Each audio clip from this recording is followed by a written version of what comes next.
Alright, today is the getting towards the end of April. I just want to do a real quick Aquaponics update.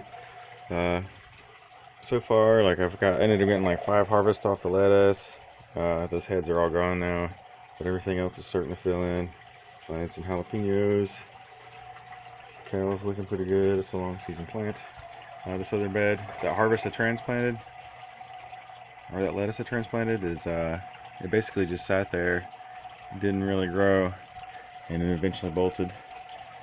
And I just went ahead and cut it out. But what it did do is make a massive amount of roots that clogged this up. So I probably won't be doing that again. No more transplants. I just plant it directly in the bed, or if I do transplant it, it'll be real young in life. And then out of my little cuttings I was trying to do, like a little science experiment here, out of all the peach cuttings I put in here, only one's still alive. But I didn't put those until late spring, so maybe next time I'll try earlier in the year. The fig seems to not mind. It's growing fine from cutting that I just shoved straight in the soil. And I planted some bell peppers. So hopefully later this year those bell peppers will be pretty big, and these strawberries will start filling everything in. I'm starting to get my first couple of strawberries. I've pruned off a massive amount of flowers. A couple of them escaped me, and those are the ones that are turning into strawberries now. But I'll just let that happen. That lemon tree I had that was right here is gone now. It's out in the yard. So these peas were climbing up that, so they kind of fell back when I pulled it away. But as you can see, I'm getting lots of peas in my wooden bed.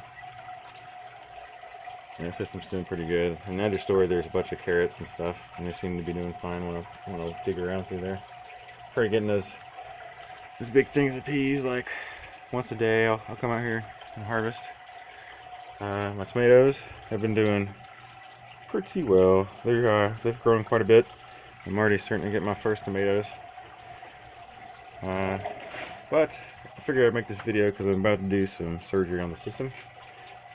Came home last night at 2 o'clock in the morning from my night shift, and sure enough, this bed right here, 5-gallon bucket, was overflowing, and my entire reservoir is drained.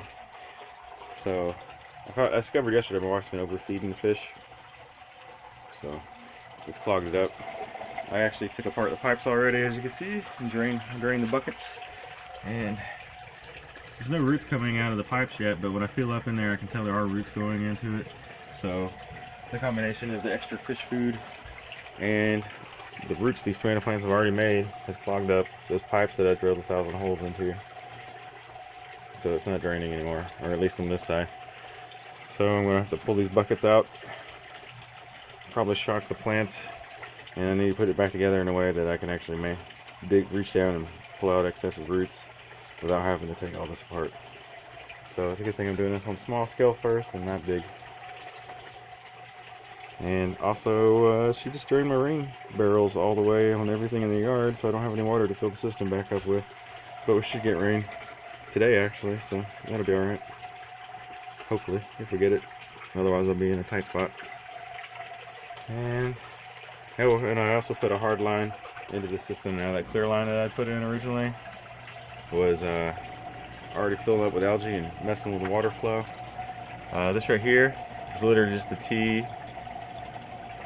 going up, and it lets from like here on, it's got gravity pulling on it, so it's creating a vacuum, and it's pulling air into the water and mixing air into the water all the way down, and it allows the water to flow out quicker. And I've got it going because I'm here on the north side of the planet Earth, so the water spins that way easier than it would the other direction. So I'm going to create a little current in there. And that's all I've got going on for now. Alright, here I got the bucket empty now. My memory did not serve me correct. I did not put a pipe through there with a bunch of holes. I ended up just putting an elbow with a giant open pipe through here, as you can see.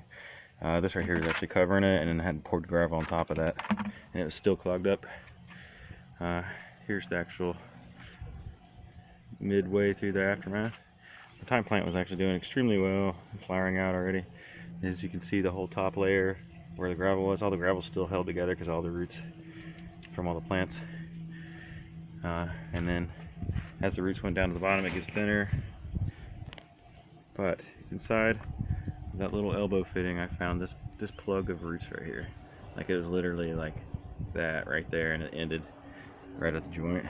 That's why I couldn't reach up in there and feel it. So I'm probably gonna come back, take away this elbow and just make it go straight up, and then put like a big enough pipe for me to put my hands in, and then fill the gravel back in here, and then just put a bunch of slits in the pipe so I can spin it and cut the roots off as they come in. Alright, here's the finished product. I got my 10As back up and strung up. I've got everything done. I just got to finish plumbing it back in and turn the water back on. These little goldfish are just surviving on bubbles right now, but it's actually a pretty cool spring day, so it'll be fine. I just probably skip feeding them. And on the plus side, we got some rain. See that it's already collecting the bottom of the barrel? So I'm sure my rain barrel is probably already full by now. So I'll come back later, probably tonight after I come back from work, plumb this in and turn the water on, and then I can start filling this thing up. As you can see down in here, I basically did the same thing I did with the worm compost towers. I just took a 4-inch piece of PVC, like the internal diameter is 4 inches. I put a bunch of slits down lower, and I just took off that plumbing down there, so I can actually reach my arm all the way down to the bottom and clean it out. So this one right here, the one that was not flooding, it actually had more roots in the bottom of the bucket than the other one. But the roots that were going into the hole were just running straight down into the hole and weren't plugging it up like that one. So I bet most of them will do that if you're going to be doing this yourself. Also, I'd like to talk about how much it cost me to build the buckets. The buckets themselves are like, what, $2.50, $3 at Home Depot each. I spent about 1 to 1.5 bags of river gravel. Those are about $3.50 a piece. And then I spent these pieces right here, the most expensive part. They're $7 pre-cut at Home Depot.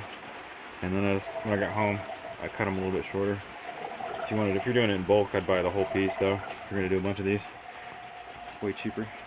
And then for the little joints and stuff that come out the bottom, that was another couple of bucks. So this works out to about $15 to $20 after the cost of the foil and everything per bucket to build. And as long as I get like 15 tomatoes over the course of the life of these buckets, then it'll be at least a break-even endeavor. But I have a feeling I'll get that in the first year. And since the buckets are protected, they'll probably last indefinitely. They're not going to break down in the sun. And just growing in the gravel, it's good, solid structure for the tomato plants that when they get bigger, they'll get heavy. What I'm going to do is there's like 25 feet of string on this line. And as these grow, I'm going to like just leave this part right here, have the leaves on it, and then I'm going to roll the actual tomato vine on the ground back and forth as these things grow out, and then just the top, like probably 4 feet or 5 feet, will be alive and fruiting, and I'll have all the leaves pinched off the bottom, just like what they do in the professional aquaponics or hydroponics greenhouses. And then and with these things too, I can always, like, if I wanted to, I could run a wire across and like I could put the tomato plants wherever I wanted to, if I so choose. And it actually came in handy because I was able to hold them up and move them out of the way while I was working on the buckets. And that's about all I have for now. Till next time. See you later. Have a good day. One last little thing I wanted to add is my daughter has occasionally been catching worms out of the yard and putting them in these buckets. And they seem just regular old native earthworms. And they seem like they're actually doing pretty good in there. They're nice and fat and happy, it seems like. And the thyme that's blooming right now, my entire greenhouse smells like thyme. It smells nice in here. And there was no smells whatsoever with the fish poop and stuff that was in there. Or at least not to my nose. My nose isn't that good though. And then that's about it. So there's good worm action going on in there, and everything's doing good. Even the herbs are potent. The leaves aren't as dark as they could be, but I'm not even supposed to have anything growing in my system yet, so I've been cheating with my compost tea and whatnot. And it seems like they're doing pretty good. Talk to you later. Bye.